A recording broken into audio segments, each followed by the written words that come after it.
how you can get multiple houses, how you can get investments, how you can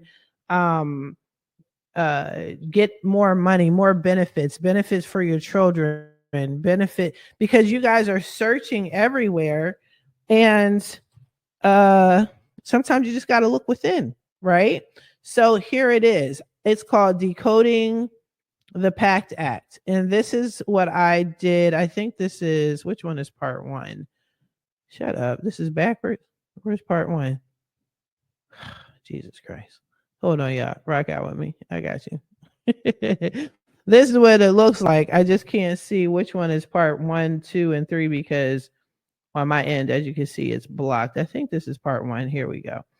So I'm explaining to you guys here what the PACT Act is. I'm going to press mute so you're not hearing me twice. I should have done a video where I'm showing you. There you go. This is the PACT Act. And this is, hit mute, what it looks like when you apply. And I'm walking y'all through it step by step. Okay. And the reason why I'm walking you guys through it step by step, take a look, is because it can be very confusing when you go on that website. Trust me. Oh no, you can't see shit. Okay, now